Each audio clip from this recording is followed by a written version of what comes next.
Welcome, everybody. My name is Jill Jonathan. I am the host of The World We Want, and today I have some incredible guests with me. First, Tiffany and Jim Drastic, co-founders of 11 Films. There they are. And Nick Knudsen, executive director of Dimcast, and all three are from The Dangerous Ones, this incredible podcast that I think everybody should listen to. Really, like if you just want to hear like 20 minutes or less of just news and people telling it like it is, this is the one to listen to. So thank you so much for joining, you all. I'm incredibly excited. So let's just get started with The Dangerous Ones, and anybody can answer, all can answer. Why did you start that? What is it? What's it all about? You bet. So it started for us. We were all together on election night, and we were all, it was brutal. And we actually have film of this. We have video of this, of that really night. Hard to watch. It's hard to watch. And we were sitting around, and obviously things did not go the way we thought they were going to go. And, you know, in that moment, we had some thoughts about doing a podcast, but really that solidified it for us. We realized, you know, with Nick doing Demcast and Tiff and I doing 11 Films, most of what we've done has been behind the camera. Mm-hmm. And we said, okay, guys, I guess we're going to have to, you know, get in front of the camera now. But, you know, we took a chance on ourselves and we decided to do this. And because the Democrats, the left needs more great media. It needs exciting media. It needs fun media. It needs to get in people's homes, because the one thing the right has done is that, and they've done it in spades. And so we said, okay, time to strap our boots. Yep. and really do this. Yeah. Tiffany, Nick, do you have anything to add? Thanks for having us on your show. That's really kind of you. It's really nice to kind of join forces. And yeah, election night was hard for us. And we'd been talking for a while, like maybe we should join forces. We should probably join forces. And I think that was the catalyst, that we all just looked at each other and went, that's it. Yeah. We can't work at home anymore. We got to find a place we can all come together. Yeah. A lot of people don't know that all of the 11 films that we made throughout since 2014, were all done in our home.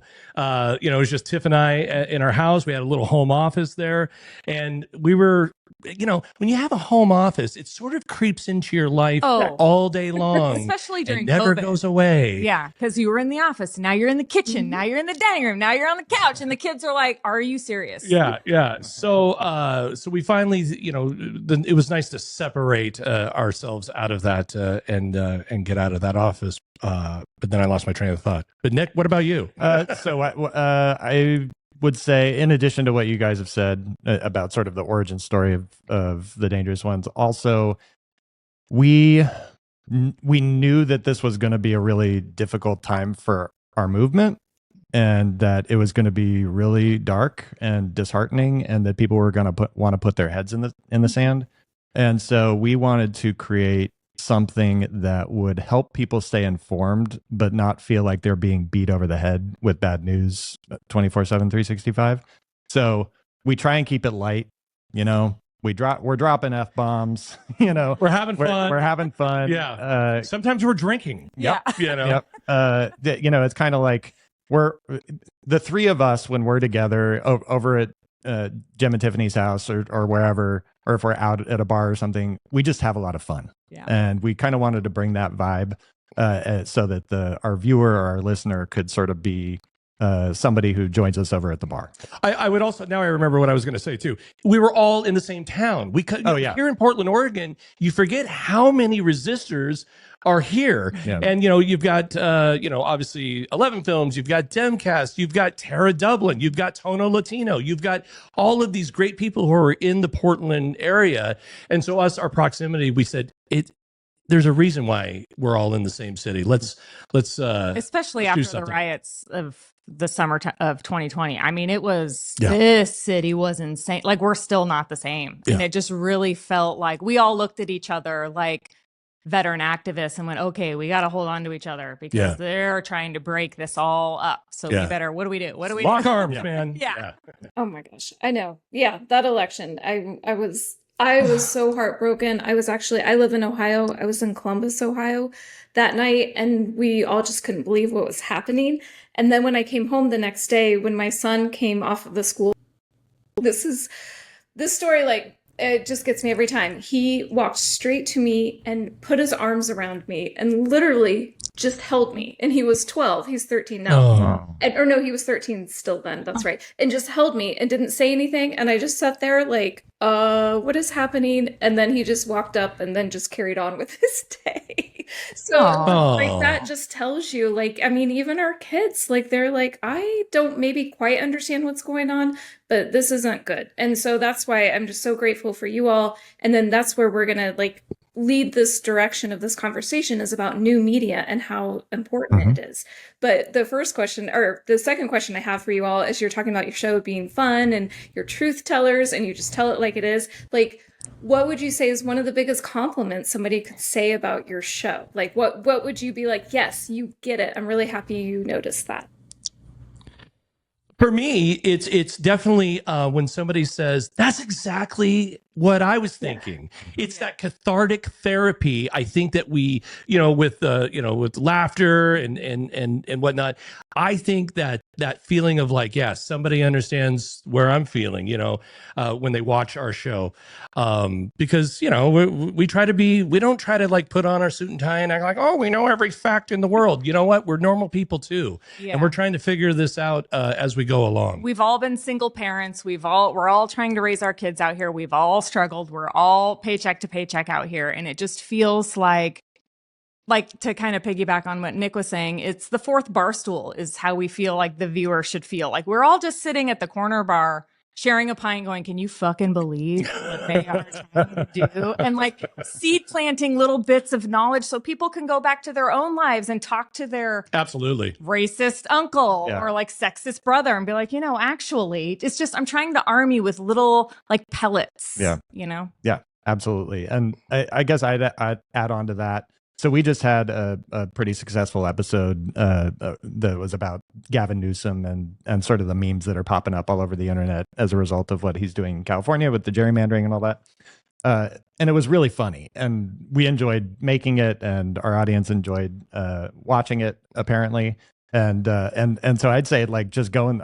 I had a lot of fun yesterday just going through the comments section, and everybody was just like, I haven't laughed that hard in months. Yeah. And like, we want to help people feel lighter in dark times. So that's a huge compliment. That's a great point too, because we went from, just to kind of give you perspective, we did our first episode in late January of this year.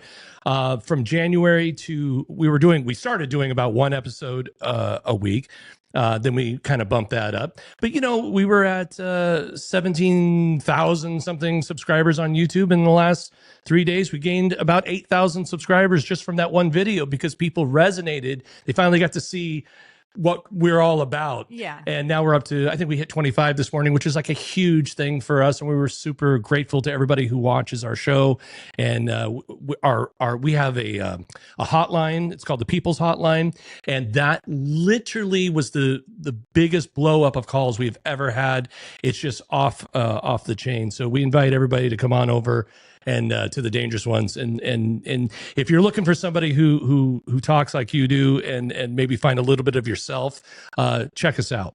What we really tried to do with 11 films, James and I, was take what everyone is feeling and put it into this like really kick-ass video and give permission for people to feel it too, because we're all I would agree. Yeah. We're all, and it's like, we know this is how you're feeling and you can do this with it. We gave them a place. And I feel like at the Dangerous Ones, we're doing that again. I would agree. Because sometimes people are like, especially, can I just say really quick, sometimes on the left, we're so quick to cancel people. Yeah. And I understand some people, and I get that. But we're so quick to that sometimes on the left, where some people feel like, well, maybe I can't say, I don't know what I'm saying. You know what?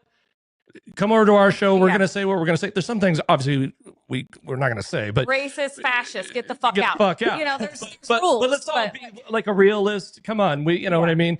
I don't want to hurt the left by canceling everybody 24/7. Let's work together. Yeah. I mean, and that's like what you were saying, like that's what creates, like helps us to be a little bit lighter. Because if you're just holding it all by yourself, then you're paralyzed and you're not going to do anything. So yeah, that's exactly what we're trying to do at the Siren too. Like just bring new voices. Nice. It's a community. Like, hey, we're in this together. Okay. So we're going to get out of this together. So let's do it.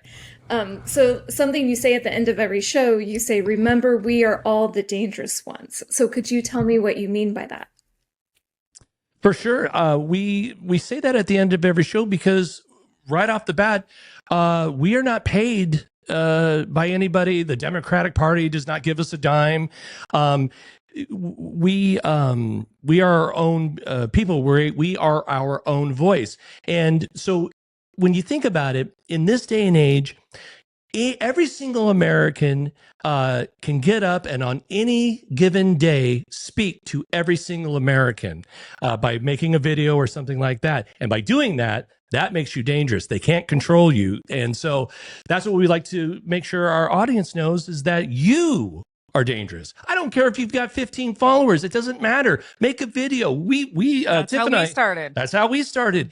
Nobody came to us and said, hey, you want to, we weren't even video editors really. And we just said, but there was a hobby that we did. We knew what needed to be said. And so we took a chance and we said it. And let's put a cool song behind this and let's put it out. You know what I mean? And so we ended up making a short film called The Dangerous Ones that came out during the riots of 2020. And it's this really great song written by a Portlander. His name's Casey Anderson. And the lyrics are, these white boys with money better learn how to run because you and me, brother, you and me, friend, we're the dangerous ones together. Because James is right. Once you all start talking the way you want to talk, you can't be controlled. And let me tell you, that resonated too, because that video, I think just on Twitter alone, and that was July 2nd, 2020, when that video came out. The Black Lives Matter movement was just kind of rolling. That resonated. It got I think just on Twitter alone, it got 12 million views. It was on MSNBC that night. We were like, oh my God, we're on TV. What the hell? So clearly we were not alone. And that's why we try to bring people into the family. You and me, brother, we're the dangerous ones. Nick leading this fucking army called Demcast. That's right. That's a heavy hitter. Yeah. And I think that's, we are all activists, that we come from activism, not from politics, not from, we're not talking heads. We're not political insiders. So that's kind of, why we decided to name our show, The Dangerous Ones, inspired by Casey Anderson's song and inspired by the video that Jim and Tiff made back in 2020. But we're, we want to inspire activism. We want it. So yes, make videos, because nobody can, the algorithm can shut down, shut you down, but you can try. And you could technically reach literally everybody. But we can also be dangerous by joining organizations like Demcast, spreading truthful information on the internet, doing on the ground efforts. All these people who are standing up and trying to protect people who are being taken by ICE. We are all the dangerous ones if we're standing up to fascism. We're dangerous to them. We're dangerous to the fascists. We're dangerous to the authoritarians and the oligarchs who are trying to ruin this country. Yeah, and it's not just I would just finish with this too. It's not just like some cool name or something like that. We live and breathe that every day. Tiffany and I met after we went to high school together and all that. But years later, when we met again, she was at Occupy Portland. I mean, we started with activism right away. I was like, oh my God, you film stuff? Come with me to this protest. Yeah, and then next thing you know, we're married. But so we live and breathe that every day. I mean, and they know that, right? The ones in power who are trying to just hold on to the power, they know that we are the dangerous ones. So that's right. A lead way to that, and because they do know that information is dangerous, what are your thoughts on legacy media in general and what's happening to it right now? Well, I would say, let's look at a story that happened just this week where MSNBC rebranded to MS Now. M Snow. I can't remember what the NOW. It's like News Opinion World or something like that, which doesn't even make sense. Right. It's a trio. They just wanted to make the acronym work, you know. And their logo. Somebody on our Blue Sky posts about it commented that the logo looks like looks like a yard sign of a politician in an election that you've never heard of. Yeah. Yeah. It's like, so in essence, like legacy media is dying. It's a ticket to nowhere in today's media market. People want interaction. People want to be able to comment and like and interact with creators and have some feedback. It's just I think it's dying. What do you? Yeah, I mean it's legacy media. I mean it will probably always be here in some form, but you see things like CBS being lumped in with. I mean, I don't even recognize it anymore from being a kid. CBS is now with Paramount, blah blah blah, and it's this conglomerate with all this, and then they spin off that. Whatever, man. Legacy media is not as fast. It's not as, in my opinion, not as creative by a long shot as new media. And when something happens in the world, it's new media can jump on it instantaneously, where it takes legacy media a lot longer. It's like you might as well write a book at this point, guys. At this point it's really hard to compete with billions of voices on the internet when your business model is stuck in a 3 network voice triangle. Like they curate what people were going to see and they tell you what's important. And media now, people are looking for people representing what's important to them and what stories they want to follow. They don't want to be spoon-fed what to care about. They care about their own things, and they need people out there that also care about them. And I'll say this too, is I said this the other day on the show, is you will not talk to, I'm sure, and I can say this with quite confidence, that between the 4 people on this call, I have watched more MSNBC than anybody put together. And I am telling you, and I love Rachel Maddow, and I love Nicole Wallace, and I think it was a cardinal sin to get rid of Joy Reid and Katie Fang. That's ridiculous. But they did what they did, whatever. But those MSNBC and those types of things, what drives me nuts about them is they'll have one thing that happened in the news, and then for the rest of the day, everybody will just speculate about that. And they have panels of speculators and and it's just like, that's not. Can you talk about it for maybe an hour and then tell me what's going on in the rest of the world? But again, that does not get them ratings, and what gets them, what they're worried about is making Campbell's Soup happy, or whoever's got, or Geico Insurance. I'm not worried about that. All I'm worried about on The Dangerous Ones, when you come over and you watch our show, all I care about is you, the people who are watching. I don't care about Campbell's Soup. I don't even know how any of that works. You know what I mean? So, although, if you're watching this and you're an advertiser, feel free to reach out. Campbell's Soup, baby. We won't compromise. You can't tell us what to do, but we'll read your ad. Big fan of Campbell. I was kidding, Campbell's. Well, I mean, Joy Reid, oh my gosh, I love Joy Reid. And so I was devastated, but I was like, she's going to come up somewhere. And sure enough, here she's on Substack, she's on YouTube, and now she's as unfiltered as ever. And I'm just like, yes. Yes, fantastic. And that's the other thing I worry about legacy media is they have muzzled a lot of people to get their messages out there. And I applaud them for trying to morph into a digital space, but the way that they've treated people, the way that they've censored what's going on, that is not a shadow they can just get rid of by changing their logo.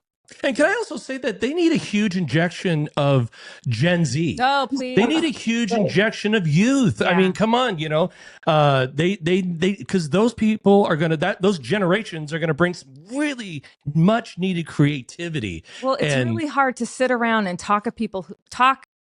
It's really hard to sit and watch people who have gotten rich and their families and the people they know by keeping everybody else out. And now they're trying to emulate what everybody else is doing because they're getting left behind. Oh my God. When Joe, what was it? Scarborough, the morning Joe. So when they announced the MS Now thing that morning, the other morning or whatever, we just did a whole show on it. He's like, oh, this is going to be cool. It's more independent. It's like, dude, you're behind. And where They you're know coming, they're behind. and where you're coming, I can't take you seriously because you've never made the choice between rent and medicine. You've never made the choice of not eating dinner because there's not enough food for you and the kids. He doesn't know what it's like to buy secondhand shoes. He was a Republican, for Christ's sake. That's correct. So So give me a you break. and also take you seriously here. And also, by the way, like you could tell he didn't mean it. Yeah, right. He said, you can tell he's worried about his paycheck and his bonus right now. He said like 17 times, and he's not like prone to doing that. So. Fall when you come from that amount of money and now you're going, oh shit. Like, you know, when I got $79 in the bank, I'm like, holy shit, I have $79. What? Oh my God. That's why so I feel like, legacy media. Yeah, go ahead. oh, please. I'm like new media. It's like for the people, by the people. Like I am sitting in my home office right now, you know, just speaking truth and like just talking to interesting people who are actually doing the work of trying to create a better world. And so I think it's interesting because I think the right has taken advantage of that way before the left has. So I'm just curious what you all think about the left. Have they used it to their advantage? I mean, I think you've kind of touched on this, and I think we all know the answer. But how can they start to use it towards their advantage? I guess is the question. If I may, I'll start real quick. Is first of all, we're way behind. We know that. The left is behind, but we're growing, and I think we've got the message. You know, Trump getting elected twice. The message received. We're behind, everybody. Okay, but let me say this: that something that Nick and Tiffany and I has always been central to what we do, even on the dangerous ones, is you can do this too. Tiffany and I made an entire video called "Tomorrow is Too Late" and all it was about was creating content and how easy it is, and you can do it. Now, listen, I'm not going to lie. Doing the Dangerous One show is a hell of a lot of work, but because we take it quite seriously, we film with cameras, we edit the show, and it's a whole thing. But I'm telling you that everybody listening to my voice right now, you can do this. You let your voice be heard. We are better off by hearing your voice. So that has always been central to us, but the left is behind. They've got a lot of work to do, and hopefully the landscape I believe, is ripe for investment. Hopefully, a lot of people with big pockets will come out and help and start investing in shows, the dangerous ones included. But I mean, right? Yes. No, absolutely. I totally agree with everything that you just said. We're way behind. I see it on via my Demcast work on social media. It's honestly why I founded Demcast, is because I was a digital activist in 2018, and I was on there and I saw how much more potent the right wing information space was, and there was a gap that we weren't leveraging people's willingness to share pro-democracy content on their personal social media feeds. And I was like, well, if nobody else is going to do it, I guess I'll quit my career and do this thing. Because I hate fascists. So but yeah, no, we're way behind, and but that's why we're all here. That's right. All four of us on this call. I know there's enough of us. We were all at the convention. We all we saw that energy. We felt it. We were in those rooms, and it was palpable. That's why all of us still to this day are like, what? I'm still shocked. I know that every single one of us as Americans, especially as Democrats, identifying, okay, we're not right wing. That we all have this fire inside as Americans, that we all stand on the side of truth and justice. And I feel like it's been really perverted by the right, because now we're on this weird alternate game show timeline of America where it's like stepping on each other and pulling up the ladder after yourself has become the pinnacle. And it's really too bad. I understand that the right capitalized on that because that is part of their brand. We all need to come together and realize if you have 17 followers, you got 80 followers, I don't care. I need you to start making videos, start saying what you're mad about, start saying what's going on in your community, because that's how you build a movement. And we saw it. We all saw the movement, and it's not like we all disappeared. We didn't all die. So let's get together, and we have to. I mean, what else are we doing? It's now or never, right? That's right. I know. I mean, what else are we doing? And you are the one who's the expert of your own community. So, like, I can tell you what's going on in my community because I live here and I see it and I know what's happening. So I definitely, I'm so inspired by new media because when Trump won, I was like, well, the information is one of the first things they're coming after, right? So like you're saying, like, but we all have the power to spread information. So with new media, like, how can that help us get out of this mess? How are we going to be able to create this world we want through new media? I mean, you've touched on it, so if you could just keep going, you know? Yeah. I mean, I think it's got to be crucial to the defeating of fascism in the U.S. Look, it's all just like in theory, like people know, like, oh yeah, they're trying to deport people. Well, if you got a camera and you film it and you put it on social media and 3 million people see it, like, that's different. That hits different than just hearing like, oh yeah, they're deporting people. It's like, you can see the cruelty. You can see them ripping a father away from a kid. So I think, just fascism, this is an attempted fascist takeover of the United States. But this isn't Germany in 1930s either. Like, we have the German government back then had the ability to just stop information from flowing. That's not the case right now. Like, but corporations are motivated by profit. And so they're going to do what's in their financial best interest. They're not going to do what's in the best interest of the country. But all of us can take a different approach on that. So I think, social media, new media, podcasts, Substacks, all of these kinds of things where we're decoupling ourselves from the corporate oligarchy and just doing the work of trying to save this country. Like, it's where it's got to come from.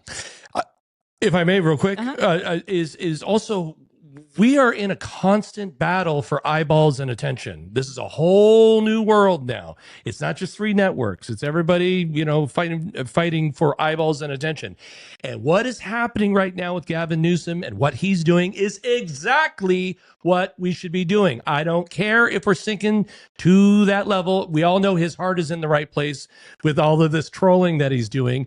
It's exactly what we should be doing. And to your question, how does that help us, get out of this mess? It helps us because he's getting attention. Like Nick said on our show the other day, he's like, if he wasn't doing that stuff, we would have never watched that speech that he made about America Wake Up. You've got to do these things to get eyeballs and attention. And in my opinion, I encourage everybody to troll the living hell out of the other side. That is, listen, we're not going to get attention by going, you know what? I think we have 4 worded email. Benefits are down by 3. You know what? Yes. Let me give a speech. Let me give a speech. And there's a place and a time for that. And there are people who are extremely good at delivering that in a great way. Robert Reich, I think is fantastic. Guys like that. And there's also people who make light of a lot of that stuff, like the dangerous ones. But it's a fight for eyeballs and attention out there. The right wing is winning. We need to do our part to win it back. I just think it's incumbent on everyone now. It's everyone's duty as an American to start shit because they are trying to take it away from us. That's right. All of this shit you see, the way that you're enjoying your life, which is fucking barely, right? It's incumbent now. When you see something happening, and they've been trying to tell you for years, if you see something, say something. Well, now's the time. Now we're saying something. Get your phone, start a podcast, start a Substack. If you're an introvert, make signs for a protest and drop them off on the corner. You don't even have to walk. You don't even have to just like drive by and honk your horn. Or you can get involved in such little ways. You can spend $5 on a sheet of stickers, and when you're like, I don't know, driving by the police station, stick one on. I'm not trying to advocate vandalism, but you know what I mean? Like, make your voice heard in whatever creative way that you can, because we need you. We need every single one of you guys out there. This is coming from a girl who has a bag full of 1/2-inch long penises, stick-on penises in our car to stick on. They are Cybertruck hood ornaments. I just want to be very clear. I'm not even lying. I just want to be very clear about that. Okay. Yeah. If I see you in town, you're going to get one. I'm just saying. Yeah.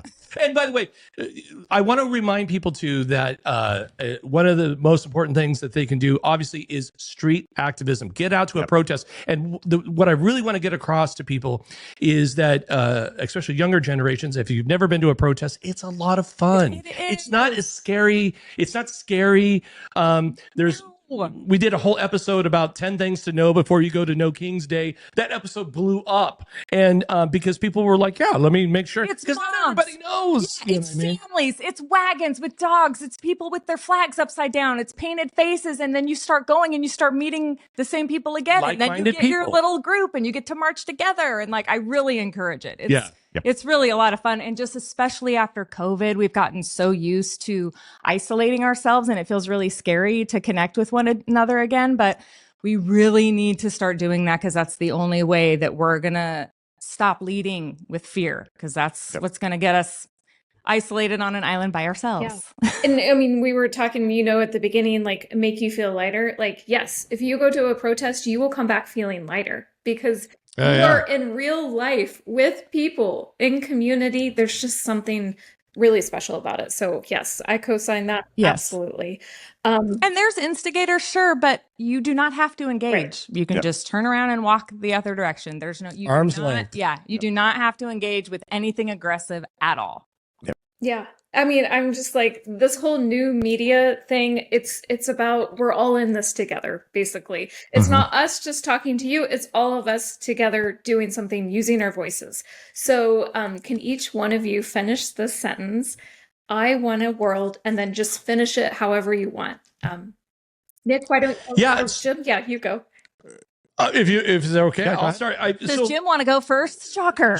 Hey. Easy killer. Look, so I want a world that values honesty. I also want to bring back shaming liars. Gerrymandering congressional districts is because your ideas are not popular is dishonest. Suppressing people's right to vote is dishonest. That drives me crazy. That's one of the things out of almost everything that happens. Suppressing somebody's right to vote and this gerrymandering stuff is probably one of the worst things in my heart that I just, oh boy, that makes my blood boil. I want, and obviously lying. To me, I want a world where we shame liars again. It's not okay. We've now brought up a generation of folks, of kids, Gen Alpha, who might think lying is okay because they have a fucking president who does that. And I want to remind those kids that that's not what we do. Tiff? I want a world where it's led by ethics and morals and a standard of what is good for the greater good, because we've gotten off on this tangent of planet me, even with social media, it's very narcissistic. It's very, what am I going to get? It's very transactional. And as you know, the higher you get in politics, the more transactional it is. And I really just want a place where we're thinking about the kids in 20 years and what kind of planet we're going to leave them. What kind of resources are they going to have, and really start planning for others, because it's really, I feel like we're almost at a dangerous place for American society if we keep going that way, because there's just too many of us that need each other. Ethics? We can't have ethics. What? Oh, come on now. I'm probably going to get put on a watch list just for saying it. I know. I'm going to put you on there. Too late, but that's okay. Just kind of piggybacking off of what Tiff was saying, I want a world where my kids are safe and happy, and they have opportunity, and their friends have opportunity, and other kids have opportunity. This is a tough. I have a 12-year-old and a 15-year-old. This is a tough time for kids to be growing up. Their entire existence has been Donald Trump. And in terms of their cognizant existence, and it's going to take a lot of work. But if they could, by the time they're late adulthood or mid adulthood, we have a democracy. It's functional. There's less wealth inequality, and they can live a less frenetic and happier existence than all of us are living right now, then that would be great. I second that. Absolutely. Yeah, I have a 16 to 13-year-old, so I'm right there with you. And that's what some of my motivation is, because I try to tell them, I'm like, this isn't normal. This is not normal. We're not going to accept it. And I try to see, like, years from now, I hope they can look back at this time and like, that wasn't normal. My mom knew it wasn't normal. Like, she did something about it. She didn't stay quiet. So yeah. For sure. Wow. So everybody who's watching, don't stay quiet. Listen, I am a naturally don't stay quiet. Get loud, everybody. Quiet person, and I'm not staying quiet. I'm here. I've got my little microphone in my office, and I'm talking to these amazing people, talking about the world we want and then working to create it. So in the comments, please tell us, what is the world you want? Let's get that conversation going. So Nick, Tiffany, Jim, thank you so much. This has been a blast. Just let everybody know before we go how they can find you on The Dangerous Ones. You bet. And first of all, congratulations to you and to the Siren. It's just full of great people, and we can't be more happy for you guys. As far as The Dangerous Ones, you can start off with thedangerousones.com. You can go to basically across social media at The Dangerous Ones, and you'll find us. Go check out our YouTube channel. Our motto is where resistance lives. And I think that kind of speaks for itself. We have some huge announcements coming up. Really soon, we're bringing on some new shows. So do yourself a favor. Come on over. After you've subscribed to the Siren, come over and subscribe to The Dangerous Ones. We'd love to have you. We would. Everybody. We need everybody. Come on. Come join the party. That's right. Everybody. That's right. All right. Bye all. Thank you. Bye. Thank you. Thank you.